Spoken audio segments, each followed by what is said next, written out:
You may have heard that New York Fashion Week starts today, which means thousands of designers, models, stylists, influencers, and more come to New York to see the runway shows and present their latest creations. We're chatting about all this in our next segment, and we're excited to welcome celebrity stylist Derek Warburton. He's the co-founder and creative director of Lapalme Magazine. He's in town this week for New York Fashion Week and was just in Spain for Madrid Fashion Week. You are just jumping. Welcome to the show. Thank you so much. I will admit I have a Fashion Week fog today. Oh, are you? Do little bit, yeah. It's so much fun. I love it, but it's a gig. Yeah. Because you're running to everything. You're at events.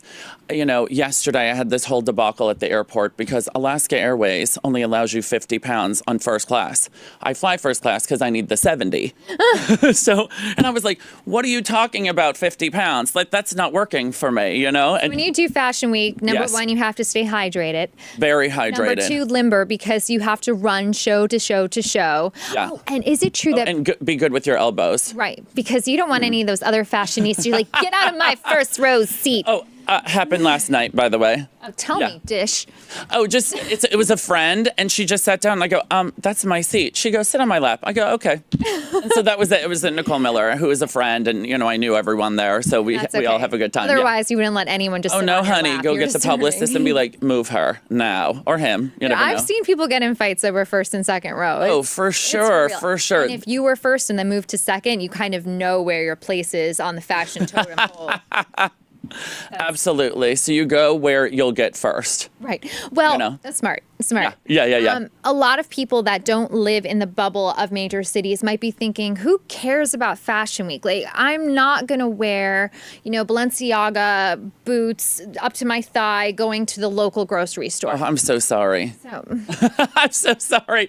But it's all the people that say that would love to. Of course. No. But people don't have the access. But why should people care about fashion? How does it influence the everyday person's everyday? It's so funny, that question, because people don't realize how serious fashion is. First of all, it's one of the largest businesses in the world. It's billions of dollars every year.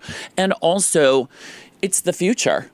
Yeah. You think about it, and then it changes things. It film and music and everything. Fashion has just become all encapsulating within our lives and industry because, it's like we all get dressed every day. Mm-hmm. We have to wear clothes. So in some way, places. Is going to, exactly. One of those colonies. I know, right? No, that place isn't for me. You don't need luggage. Forget it. I'm out. No, it really is the future. It's change. It's the change in society. Mm-hmm. It's a change of way people think, and how people interpret fashion definitely is too. Even when it comes to going back to, I think it was the 50s or 60s, the miniskirt. That was revolutionary because women were saying, hey, I'm getting rid of this poodle skirt down to my ankles and I'm going to show off some leg and you're going to have to deal with it and not sexualize my body. Right. So it can be very much a statement. Oh, it definitely is. I mean, look how many times over history. It's like, what's funny is now, you would never see a man in a dress, like a straight man in a dress, but you do. During, the French history, they all wore dresses. Yeah. That's how it was, so and everything. I mean, the Roman times, everything. And, a lot of things are function. A lot of things, the French changed the world with fashion, as you know. During Louis XIV and that time, it was just, this is what we're doing, okay. And then two granddaughters of his changed fashion history forever. They started really doing it. And that's how, Louis XVI, you saw that. Oh, yeah, the wigs. So they changed fashion a lot because that was, what's interesting about that was their power. Because women never had power. That's actually And that was their power. And so they used that power to influence everyone. That's an interesting thought. So when you think about fashion, you think, oh, this doesn't affect me. It does. And, with body positivity now, that it definitely affects because for years, women didn't have choices. In sizes, and now that's changing. So that's affecting a great deal of America. As someone who's so close to, obviously, in the fashion industry, what do you see as an evolution of the body positivity movement? Has that been, do you think, a long time coming, or people are really embracing it now, or is it just something they're doing to look better as a brand? That's a very smart question. Do you mean from the general consumer or from brands themselves? From brands themselves. It's good for the brand. There's such a small pocket of people that can afford clothes like that. Right. That are on the runway, major pieces. You need to get them all. And so if you're saying, oh, I only make up to a size 8, 10, 14, what about, half of America is a bigger size now. And that's not changing. America isn't going on a diet all of a sudden. They're just not. So because of that, you have to change the business. But everything changes in the world all the time. And so they don't really have a choice. They had to make a change. And it's fantastic. Why can't everyone be fabulous and beautiful? And they should be. Exactly. And they should have the options to do so. I think it was Becca Rex who was saying she couldn't find anyone to dress her from the Grammys because she said she was not the right size. And she wrote, she went to Instagram and she told her piece and said, I don't want to be dressed by you anyway. Yeah. Isn't that crazy for designers to say no to somebody of that level? No, I believe it because, they might only want the clothes on this type of person or that type of person, but also in designers' defense, I was just in Madrid and it was an amazing week. So many artistic, fantastic young designers that are really cool. But the fact is they don't have money. And so if they don't have money, do you know how much it costs to make a collection? And then how much it costs to put on a runway show? And they're doing all of this. And I'm asking about, I was like, what are they doing consignment? Which, for those of you that don't know, consignment is like you take things to a store and then they just sell on the rack. Right. And, a lot of the big stores have changed. Neiman Marcus, all the jewelry. Consignment. It's like they can't afford to keep the doors open. They just can't. So now, with designers, I say, oh, can they do consignment? And they were like, they could barely get the collection made. And that's one sample size, generally a 2. That could be a lot of reasons why, right? Because they don't have that size. And so they can't afford, someone like Christian Siriano made a career out of doing that, but he had deals. It's not just selling clothes. He has a big deal with Payless. He had other deals, so he could keep going and building. But if you're not a famous reality star and you don't have a deal, you're really scraping it together.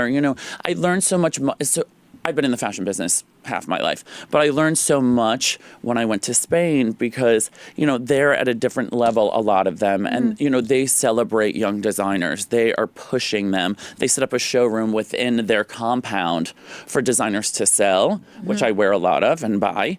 And then also to show to buyers, right? No fashion week does that. It's very inclusive. It's amazing what they do. Very encouraging. And so, when I'm there and I'm asking a lot of questions and they're like, no, they just can't afford it. They couldn't even afford to do that. And so, but that could be a reason. And some of the other houses, maybe it's snobby, maybe it's they don't like her music. You never know. And there's a lot of... Right, exactly. We have a question from Alexandra Forrester. What's your favorite and least favorite fashion trend? Oh, I get this every day. I literally did an interview yesterday and they asked that. A trend that I'm loving right now, metallic. Yeah, I'm just shiny. I like shiny. I like of course. Yeah. I'm all about the bling. And then least favorite. I was on the street yesterday, and this girl had pink hair with a pink big coat. It's a lot pink. Pink jumbo shoes, and then the pink lip, pink glasses, and I was like, calm down, dear. It's not that serious. You know what I mean? But the coat, it was like a tacky, like faux fur one, and there's so much good faux fur, but then the hair was overdone, very LA.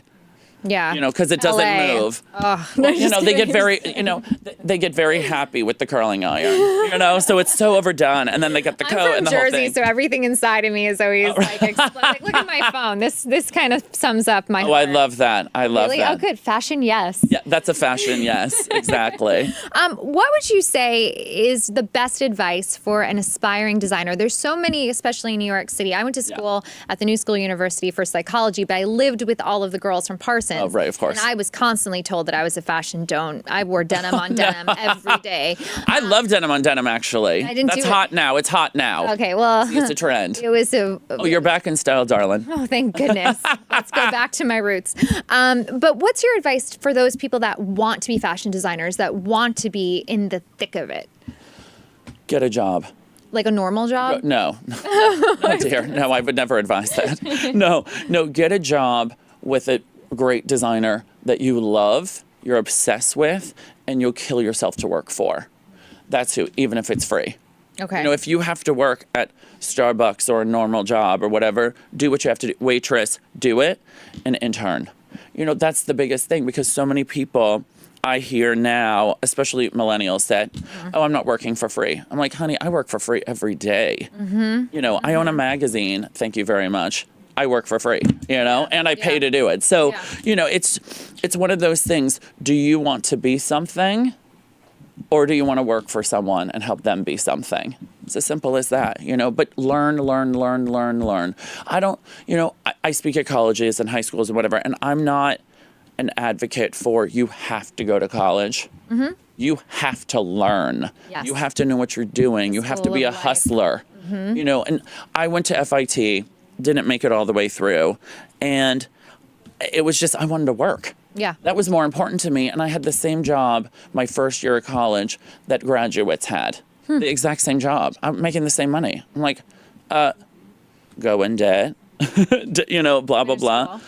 Or just work. And I just worked. Well, it's a very personal choice, but you made it work for you. Yes. And like you said, you kept hustling. And when you have an opportunity, especially with the internships, I will always say work for free. I worked for free for 6 months for a radio show.